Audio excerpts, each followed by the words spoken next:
Hello everyone, it's Sean. I got a little product review here for you.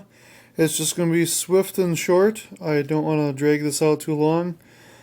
These are the Proto Butt RDCs I bought on super sale at $65 a piece at my local hobby shop.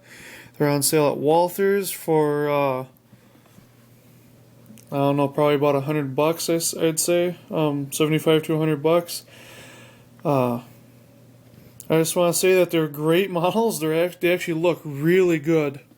They're really well detailed. I mean, it's the typical, what you can expect from Proto, especially their 1000 series.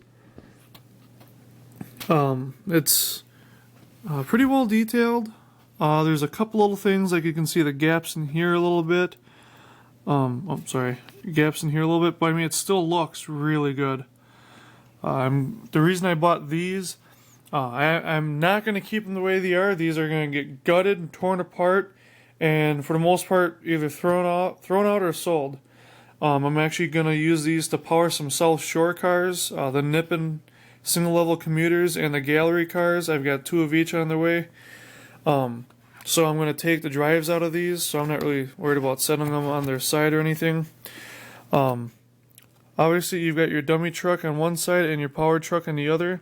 This is the side I'm most concerned about. There's a good amount of weight to these, just like every other Proto anything out there. There's a good bit of weight. They can pull a little bit. They're not fast. They're geared low. They're geared to be, smooth operating and everything. They're beautiful cars. You can see the PC board in there. It is DCC ready with an 8-pin plug. They run smooth. They're not the quietest things out there. I'm going to find out if the new cars from Proto 2000, the Amtrak electrics, I forget what they're called. I'm going to see if those gears will fit in here, because something tells me that they're probably running on a similar drive. But of course you get the metal Proto couplers, good plows, they're strong and sturdy on there. They're not bad look. I mean, you get the wiper, you get the horn, the LED lights, and a good interior. The paint is pretty clean, but there's little imperfections, like you can see that there. I think that's it on this one, whereas this guy, my Rock Island, actually has what I'd consider to be a good bit of stuff. You can't see it too well. There you go. There's glue marks on there from fingerprints. There's some scratches on the side here. Let's see. There's something else too. There's just some, dullness in some of the paint. I mean, for $65, I'm not going to complain. I'm not. I'm actually considering buying another one of these Rock Island cars just to have on the layout, because it looks really nice and they run really well. But these two are going to get used up for the commuter service to power those other cars. I don't know how the trucks are going to change over, but obviously, as you can see between these two, they've gone with the different colored trucks and car bodies as appropriate. Let's see if I can get the focus a little bit better. Oh, there we go. So they're really nice. They're smooth runners and everything. There's the coach, there's the baggage, and then there's the RPO. There's a couple different numbers for each. I think there's only 2 available for Chicago Northwestern, 1 left for the Rock Island. Check Walther's website, www.walthers.com, for stock info. I'm not sure if you get a bigger discount if you're part of the Yardmasters Club or not, but these are fully numbered and detailed. They don't come with anything extra other than the packaging and a little piece of instruction manual, which is actually kind of big for a Walther's manual. But it's the Walther's mainline series. It's not just Proto 1000, even though it's the 1000 boxes. They've got the new manuals in here. Yeah, it shows you the basic exploded views and everything of the 3 different types, and then it gives you the parts listings and all that. Obviously, to take it apart, which when I install the DCC, which I will not do in a video because I'll probably screw it up, and I'm not going to be worried about saving these shells. If I do save them, I'll post them on HO Yard Sale and the various Facebook pages for selling stuff for just a few bucks a piece, along with the other spare parts. I'll, depending on how it works, I might put the spare truck from the kits on here, so at least you got running rolling chassis. I'm not sure altogether what I'm going to use out of these. I might take the interiors, I might not. I might have to take parts of the floor, but I'm definitely taking the power systems, the electrical components, and the drives. So we'll see what happens. I can keep you informed. But keep up on my page, the Chicago Milwaukee Northwestern. That's my own Facebook page for my layout. To keep up on updates and what's going on with these guys. I just got a confirmation email that my models have shipped from Long Island Model Works and that my overhead stuff is coming in too from Eaton Custom Engineering. We'll see. I'll do a review on his products. It's machined brass overhead stuff.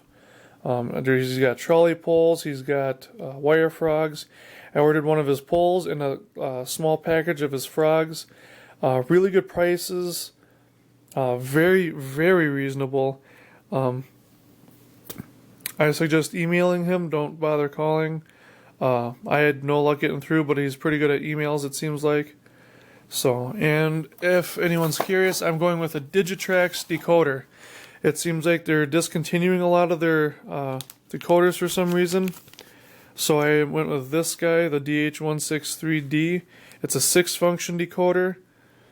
It'll take an 1.5 amp with a 2 amp peak.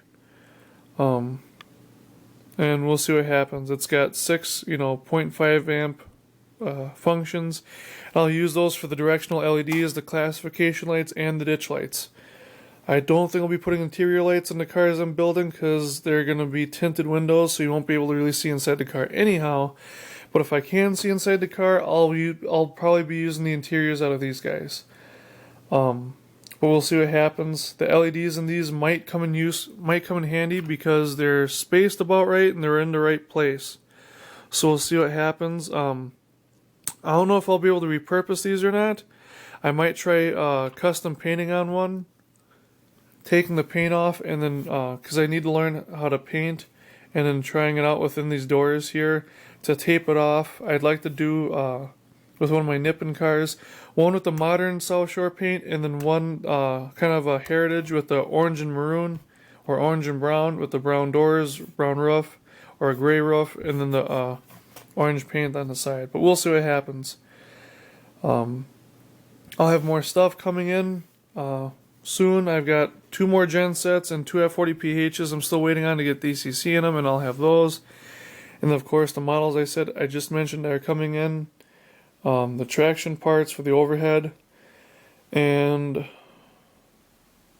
what else? I've got transfer cabooses coming in from Blueford Shops in Fox Valley. I'll have reviews on those, along with the locomotives that are coming in. And anything else I can think of, I'll have posted on my page. Again, it's the Chicago Milwaukee Northwestern. A lot of cool little things on there. There's a Ma and Pa company that does a lot of electronic work, or electronic stuff for DCC, for signaling systems, for Wi-Fi and all that. They have a lot of stuff that's really handy and useful. All those links are on that page. I don't want to share them on every other page because it's just more work, and I don't want to create spam. I don't want to put more stuff on there than what is welcome. So if you're interested, come join my page, find out all kinds of cool stuff, cool pictures, posts, videos, and keep up to date on what's happening on the CM&N. Like I said, these will be coming up soon. I'll take one of these apart, put DCC in it. We'll go from there. So that's it for now. Hopefully that was in-depth enough for you. I didn't run them or anything, but like I said, it's what you can typically expect from Proto.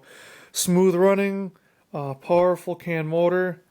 It's got the flywheels on it, I believe. It has to. It's smooth. Proto Max couplers, and it's got the heavy die-cast chassis, directional lights, 8-wheel pickup. I mean, all the usual stuff. I mean, it is a true Proto model. And actually, this is pretty nice. The last time I remember, I think these were just silver on my Amtrak model. But this is definitely, it's a nice model. I think I'm going to order one of these just to have it so it's nice and clean. to run on my layout. So, but that's it. Take care, everyone, and happy Valentine's Day.